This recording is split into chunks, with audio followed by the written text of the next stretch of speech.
Assalamualaikum warahmatullahi wabarakatuh. Alhamdulillahilladzi farada alaina as-salata linakuna minal faizin. Salatu wassalamu ala Rasulillah an-nabiyil mustafa la nabiyya ba'd. Hadirin sidang jamaah tarawih yang dimuliakan oleh Allah. Kembali kita bersyukur kepada Allah Subhanahu wa taala yang memberi hidayah kepada kita semua hadir di tempat ini dalam rangka menyiarkan agama Allah di bulan Ramadan ini. Salat isya berjamaah dilanjutkan dengan ceramah tarawih dan insya Allah salat tarawih dan salat witir. Alhamdulillah, semua ini upaya untuk menampakkan syiar agama di bulan Ramadan ini dan seterusnya. Nabi pernah bersabda, "Man shalla salata ma'al jama'ati." Saya ulangi, "Man shalla salata ma'al jama'ati wa jalasa fi khalfihi al-ilma, sami'a kalam Allah wa alima bihi ata'allahu ta'ala ar-rizqa minal halal wa yanju minal azabil qabr." Siapa yang datang berjamaah salat isya misalnya, baru duduk setelahnya itu mendengarkan ilmu yang disampaikan oleh dia beri amanah misalnya, wa sami'a kalamahu, dan dia mendengar sungguh-sungguh apa yang disampaikan oleh penceramah itu, wa amila bihi, dan dia mengamalkan sejauh kemampuannya, maka dia dimudahkan rezekinya dengan halal, bukan yang halul. Allah lah rezekinya, dan dia dilepaskan dari azab kubur. Mudah-mudahan kita semua ini, saya sungguh berterima kasih kepada pengurus Masjid Songkor Syah masih mempertahankan 30 lolongan itu apalan. Ini gejelokan itu sedidece, dia mendapatkan pahala di tengah banyak masjid sekarang, karena masjid demi bawah. Dulunya 30, dulu 20, turun menjadi 15, sekarang sudah 16. Padahal banyaknya umat Islam ini yang sudah camat calon mati, tidak bisa melihat televisi, tidak bisa memperhatikan WA dan sebagainya, lalu dikurangi penyampaian agama, kira-kira gimana ini? Hadirin yang dimuliakan oleh Allah Subhanahu wa taala. Kini hadis Nabi kita, pandai ulama ta, kapan tidak ada lagi yang mau berdakwah dan kapan tidak ada lagi yang mau mendengarkan dakwah, tunggu kejahilan di kampung itu. Kalau terjadi kejahilan, kebodohan, maka tunggu yang ajuja wa majuja, hancurlah kita sebuah kampung. Hadirin yang dimuliakan oleh Allah, tema yang diberikan ke saya adalah salat. Ini sangat penting. Salat itu adalah sesuatu yuftahu bitakbiri wa tamu bitaslimi. Ia resmi sempajang yang dimaksud salat, yang dimulai dengan takbir dan ditutup dengan taslim. Kalau ada yang lain itu di luar syariat agama. Pangkat umat kada yaru sempajang lain 5 waktu itu sempajang. Beda 5 waktu dan beda salat. Ajaran agama adalah di dalam 5 waktu itu nampak atau terwujud makna salat. Apa makna salat? Ingatan kita kepada Allah Subhanahu wa taala. Jangan pernah bapak-bapak semua dan aku semua, sejak kita balik sampai dengan kita tidak lagi sadar, tidak boleh tidak dilakukan salat. Belajar.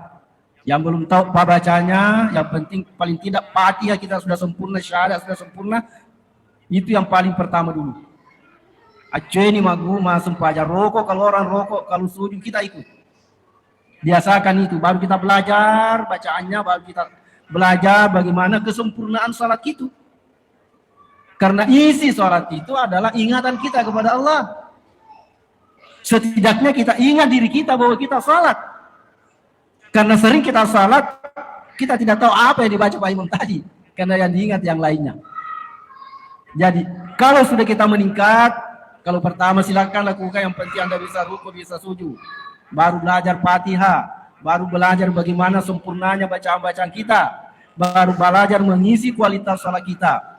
Ya, kualitas salat itu adalah ingatan kita pada Allah. Ingatan kita kepada Allah ketika tidak ada lagi diingat selain Allah. Yang diingat nama sempurnanya Allah, nama sempurnanya Allah, wujudullah.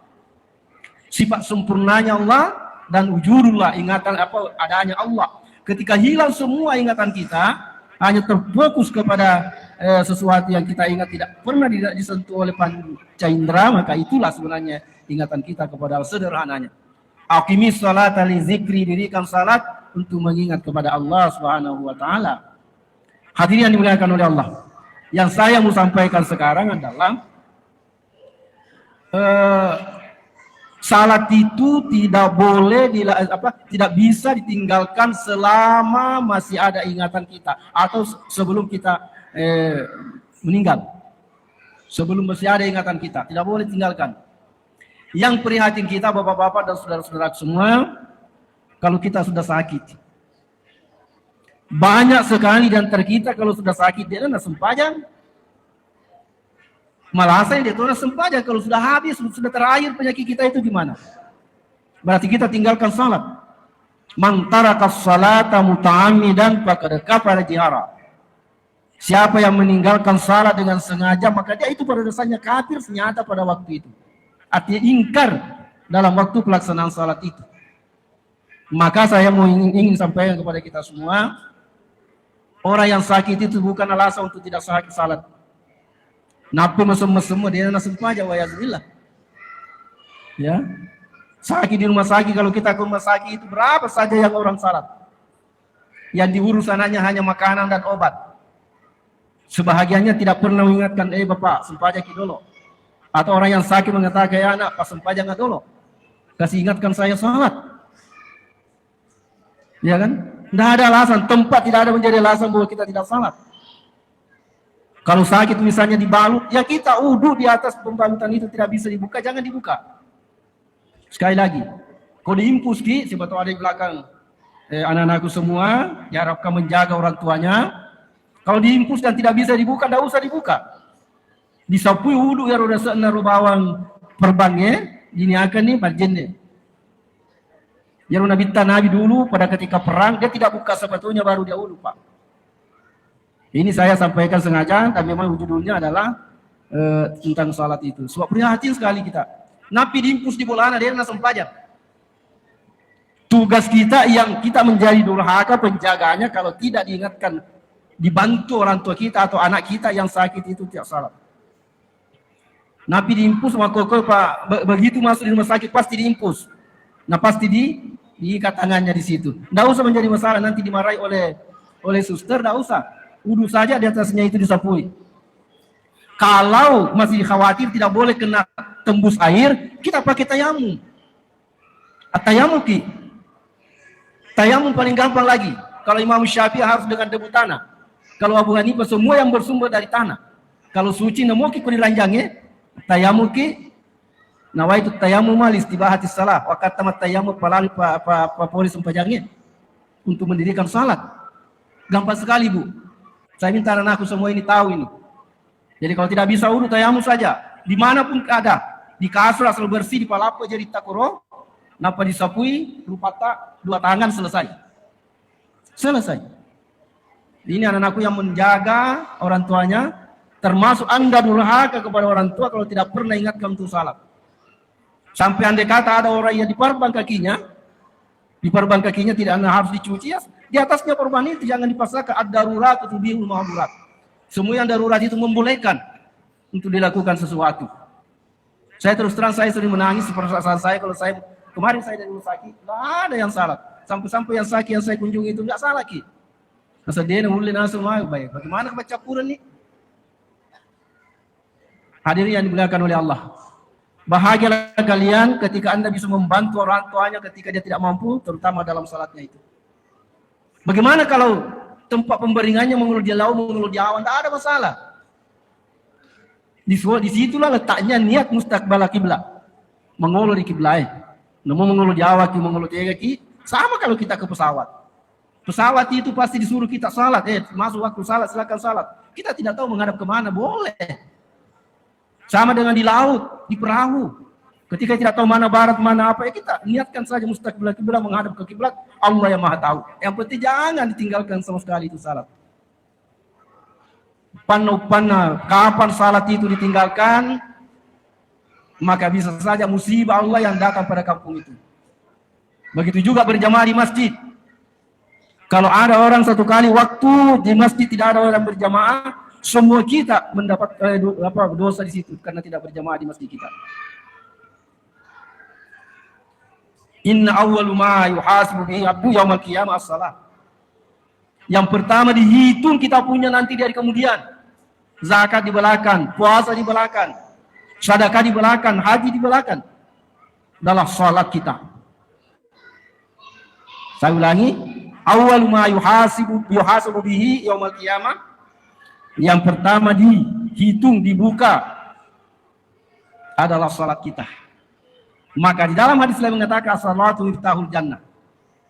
Naya sempajangnya paguncinna surga. Surga itu jangan terbayangkan di akhirat. Di dunia juga ada makna-makna dari surga. Ketika menyaman nyawata, enak perasaan hidup, tenang perasaan hidup. Keluarga bahagia, tetangga bahagia, senang dengan kita. Di mana kita ada, tidak ada musuh dengan kita. Maka itulah ketenangan hidup. Itu surga. Nah, salat bisa menjadi paguncinna surga. Coba kalau keluarga semuanya salat, luar biasa. Berjamaah sama-sama anaknya, luar biasa. Akan malaikat mendampingi di situ, masya Allah. Hadirin yang dimuliakan oleh Allah, mudah-mudahan dengan demikian, insya Allah,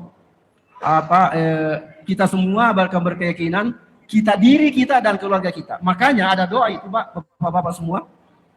Sering kita dengar doa, Allahumma hawwil alaina fi sakaratil maut. Saya ulangi, Allahumma hawwil alaina fi sakaratil maut. Nabaci rupaima ya Allah, mudahkan kepada saya jalan kematian.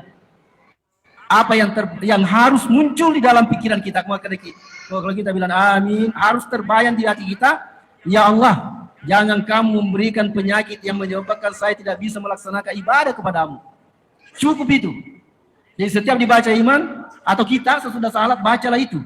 Allahumma hawwil alaina atau Allahumma hawwil alayya fi sakaratil maut, ke sendiri lagi.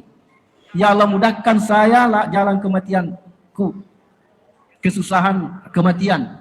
Yang mampu bukan artinya, tapi kita dalam hati kita mengatakan, ya Allah, jangan kamu berikan penyakit yang menyebabkan saya tidak bisa beribadah kepadamu.